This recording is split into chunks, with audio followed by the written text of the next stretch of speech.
नमस्कार मित्रों, Jharkhand coaching classes के यूट्यूब चैनल में आपका स्वागत है। पिछला वीडियो में हम लोग जेएसएससी सीजीएल के सिलेबस के बारे में चर्चा कर रहे थे और हम लोग देखे थे कि पीटी और मेंस के तौर पे यहाँ पे 2 एग्जाम लिए जाते हैं। पीटी में 5 खंड से प्रश्न आपके पूछे जाते हैं, जिसमें 1 खंड आपका विज्ञान है। अगर वो वीडियो आप लोग नहीं देखें तो कृपया करके उसे भी देख लीजिए, वो वीडियो आपके लिए काफ़ी लाभदायक होगा। तो हम लोग देख रहे थे विज्ञान के जो प्रश्न आते हैं वो कहाँ से आते हैं, ताकि आपको पढ़ने में आसानी हो जाए और उसी सोर्स को आप लोग पढ़ें।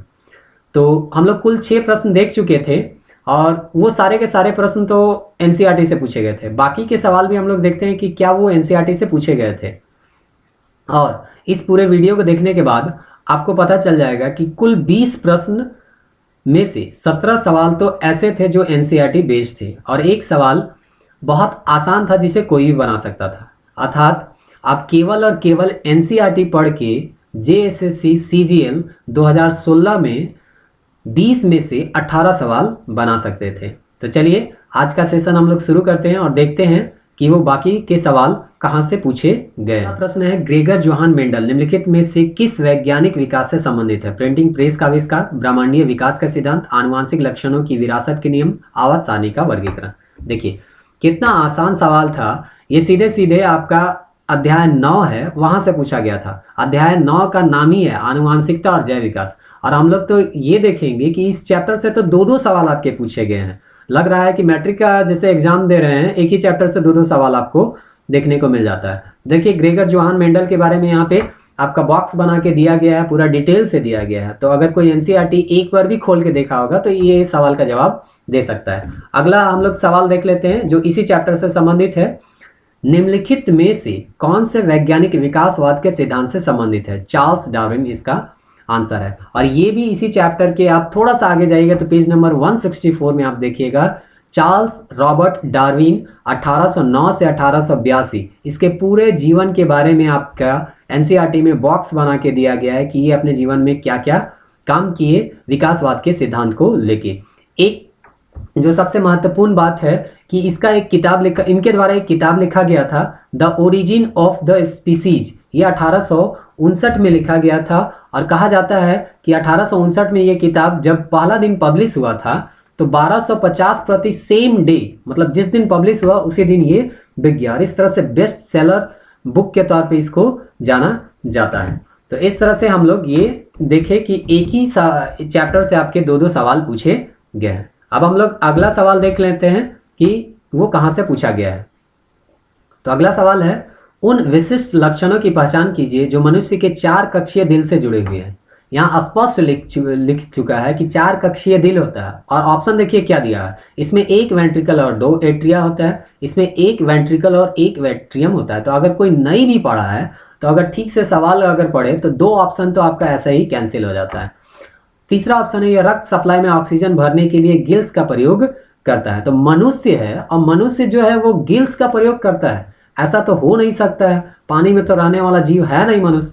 तो इस तरह से आपका अगर जो पहली बार भी बिना पढ़े भी गया होगा तो ये आराम से ये सवाल का जवाब दे सकता है। चौथा इसका आंसर है। लेकिन हम लोग देखते हैं एनसीईआरटी में ये कहाँ पे दिया गया। तो एनसीईआरटी में ये क्लास 10 के पेज नंबर 118 में दिया गया, पूरा डायग्राम बना के दिया गया है कि कैसे वो ऑक्सीजन युक्त रक्त को शरीर के विभिन्न भागों में पहुंचाता है और ऑक्सीजनहीन रक्त को वो फेफड़ा तक पहुंचाता है। तो इस तरह से ये सवाल हम लोग देख चुके हैं। अब हम लोग देखते हैं अगला सवाल।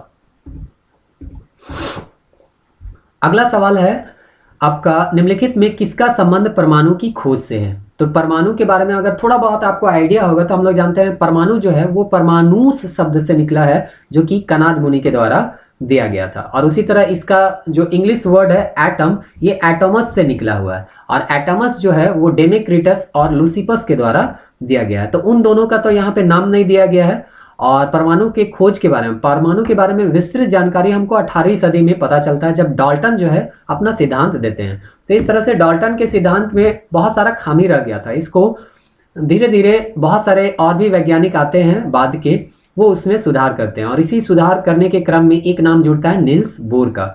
उन्होंने रदरफोर्ड के परमाणु मॉडल की जो कमियां थी उसको दूर किया और ये बताया कि जो इलेक्ट्रॉन होता है वो परमाणु के एक निश्चित ऊर्जा सेल में आपके घूमते रहते हैं। तो इस तरह से इसका जो आंसर आपका होगा वो नील्स बोर होगा, और ये भी आपका क्लास 9 के पेज नंबर 55 से पूछा गया था। चलिए हम लोग अब अगला सवाल देखते हैं।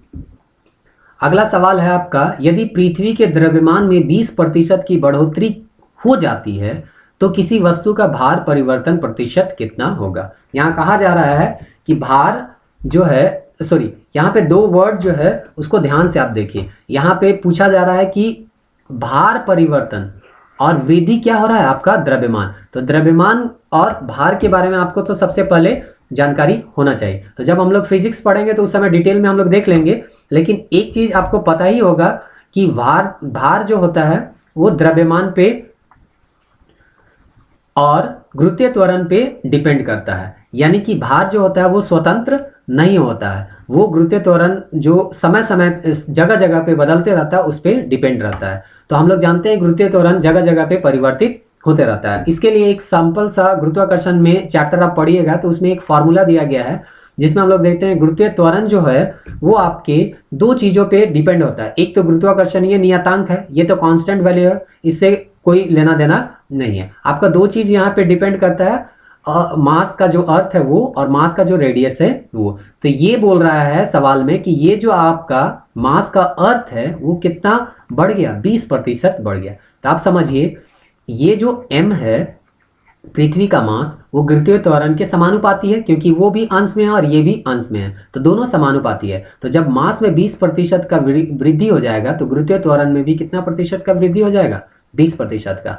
और जब गुरुत्वीय त्वरण में 20% का वृद्धि हो जाता है तो W इक्वल टू होता है mg, भार इक्वल टू होता है द्रव्यमान गुने गुरुत्वीय त्वरण। तो जब त्वरण में आपका 20% का वृद्धि हो जाएगा तो उसका भार में भी 20% की बढ़ोतरी देखने को मिलेगी। तो इस तरह से इस सवाल का आपका जवाब होगा 20% बढ़। विद्युत सवाल है, 2 ओम 2 ओम और 3 ओम को किस प्रकार व्यवस्थित किया जा सकता है जिससे कि परिणामी प्रतिरोध 4 ओम हो। तो चलिए देखते हैं ये एनसीईआरटी के कहाँ से पूछा गया है। ये क्लास 10th से पूछा गया है, क्लास 10th में विद्युत चैप्टर है उसी से पूछा गया है। तो यहाँ समतुल्य प्रतिरोध, आपको दो तरीके से प्रतिरोध को हम लोग जोड़ सकते हैं, श्रेणी क्रम और पार्श्व क्रम।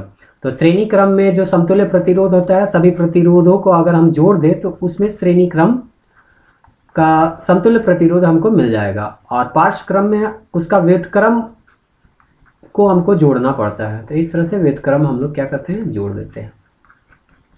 अब हम लोगों को बताना है कि इन तीनों में से, चारों में से कौन सा ऑप्शन सही है। तो हम लोग ऑप्शन सही चेक करते हैं। देखिए पहला बोलता है 2 ओम 2 ओम समांतर और 3 ओम को सीरीज से।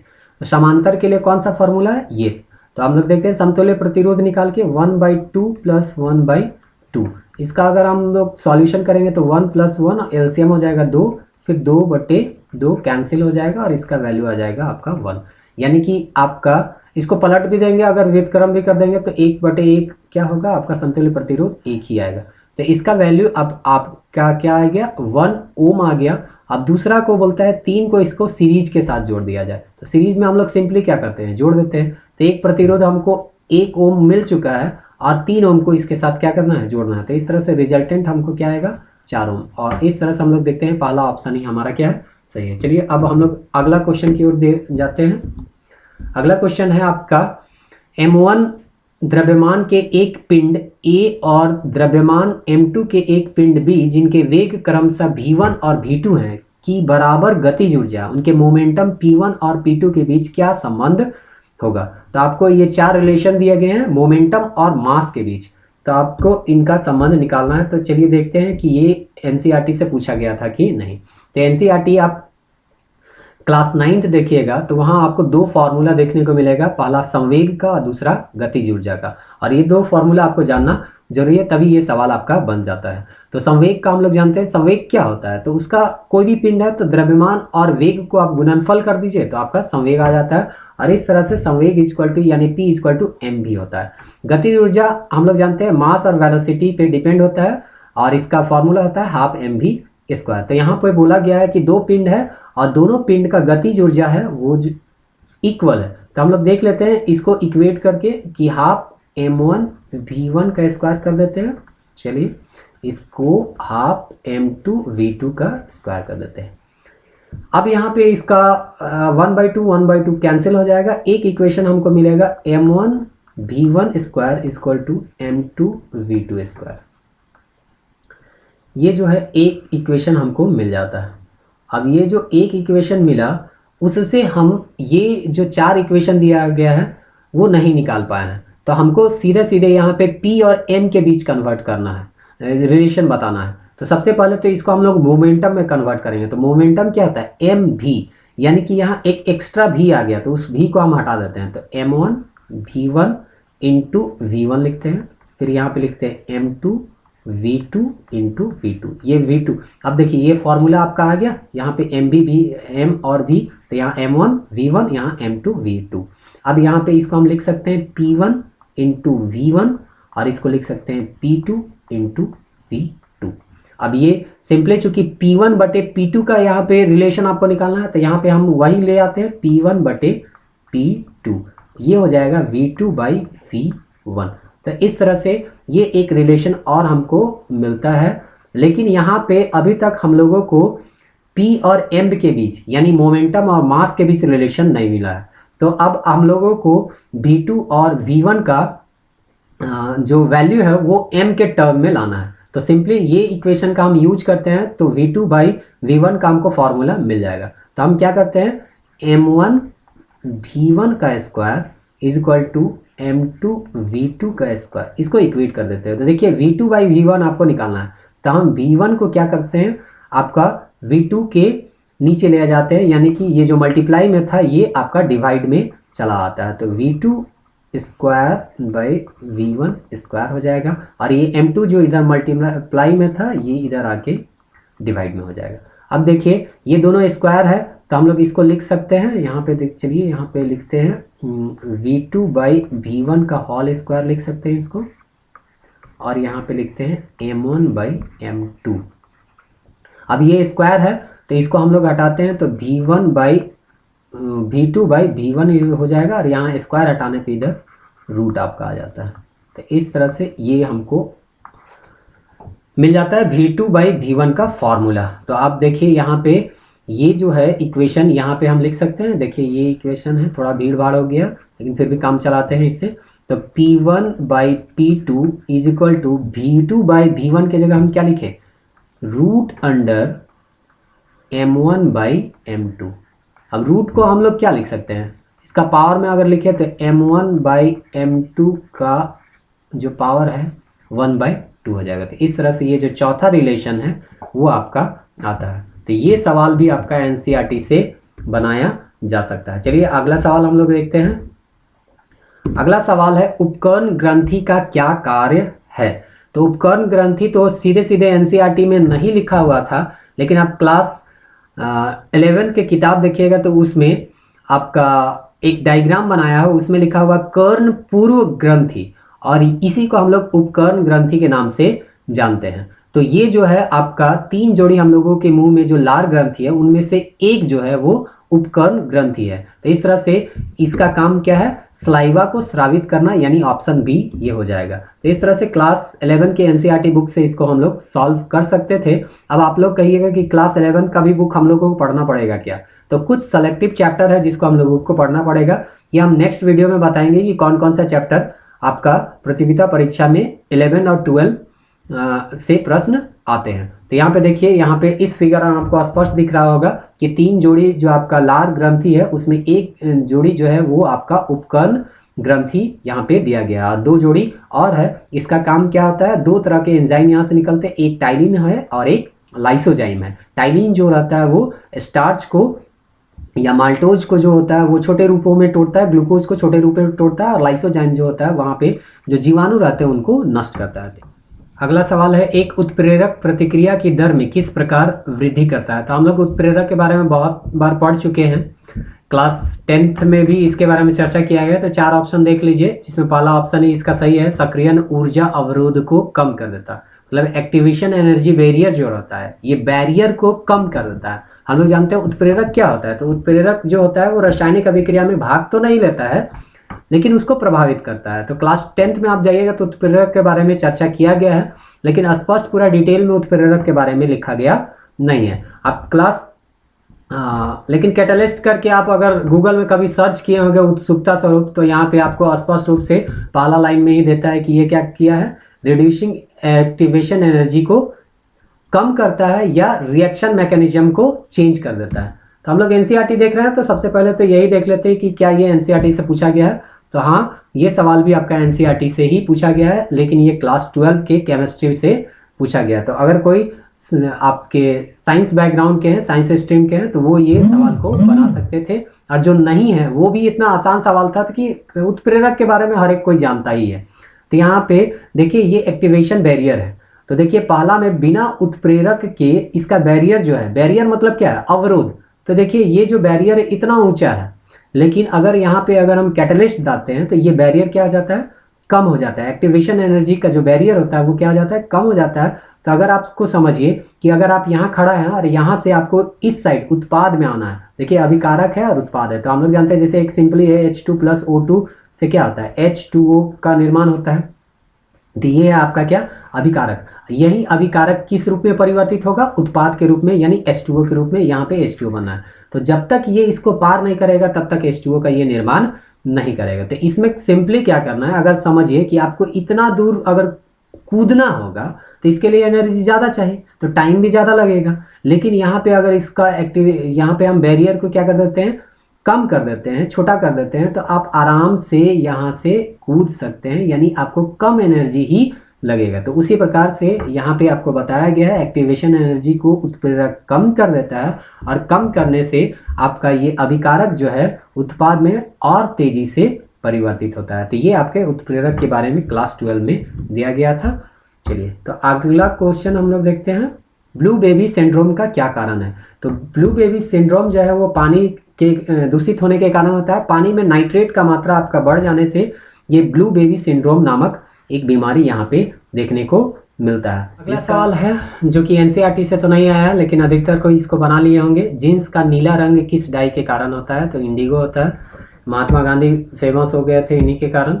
तो ये सवाल एनसीईआरटी में ना होते हुए भी इसको लगभग अधिकतर कोई बना लिए होंगे। अगला सवाल जो है वो आपका पीएच वैल्यू से है। इसमें आपको 2-3 चीज़ों का बारे में जानकारी होना चाहिए, तभी जाके ये सवाल का जवाब आपको पता होगा।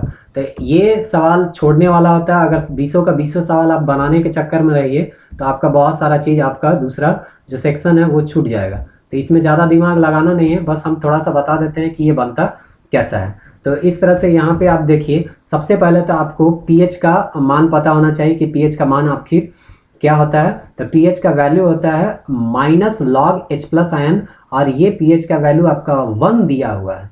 तो इस तरह से अगर इसको कैलकुलेट कीजिएगा तो H+ion का सांद्रता 10⁻⁻1 आएगा। इसी तरह जिसका पीएच वैल्यू आपका क्या है, पीएच वैल्यू आपका 2 है, तो उसका सांद्रता आएगा H+ion का सांद्रता आएगा -2। अब उसी तरह यहाँ कैलकुलेट किया गया है, ये मोलरता है। ये क्लास एनसीईआरटी 11 में जाइएगा पेज नंबर 19 में, तो ये दिया हुआ आपको मिल जाएगा। अब इसमें जो दिया गया है आपका मोलरता तो 10⁻⁻1 है, ये सेकंड का मोलरता 10⁻2 है। वॉल्यूम हम डाल दिए 100 ml और 200 ml। तीसरा जो है ये मोलरता, तीसरा जो सॉल्यूशन बनेगा उसका मोलरता m जो है वो निकालना है। तो फाइंड करते हैं, तो तीसरा का सॉल्यूशन हमको मोलरता निकलता है 4 × 10⁻²। अभी नई में आंसर आने वाला नहीं है। पीएच वैल्यू ऑफ मिक्सचर जब हम निकालते हैं तो उसमें क्या किया जाता है, आपका इस H+ को यहाँ पे पुट किया जाता है। इसमें के बाद एक और फार्मूला आपको जानना होगा। ये लॉग जिसको पता नहीं होगा ये सवाल आपको बनने वाला नहीं है। तो इस तरह से लॉग में यहाँ इंटू में रहता है तो उसको हम लोग प्लस करते हैं, लेकिन सामने में माइनस है तो दोनों माइनस से मल्टीप्लाई हो जाएगा, तो ये भी क्या हो जाएगा आपका माइनस हो जाएगा। उसके बाद इसको फिर 2 का पावर 2 लिखेंगे, और इस तरह से log 2 का वैल्यू भी आपको याद होना चाहिए कि 0.301 होता है, 301 होता है। तभी जाके इसको 2 का पावर हम 2 लिखेंगे और इसको पावर जो होता है सामने में आ जाएगा, और इस तरह से मल्टीप्लाई करेंगे तो ये आएगा। उसके बाद इसका सॉल्व करेंगे तो इसका वैल्यू आएगा 1.39, और जो कि आपका ये आंसर है।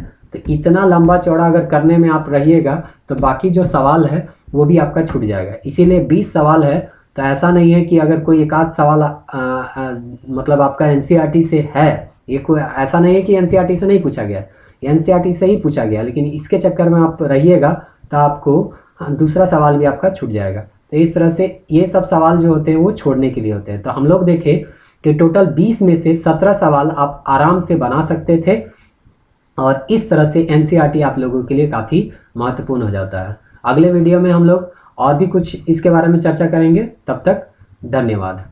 जय भारत, जय झारखंड।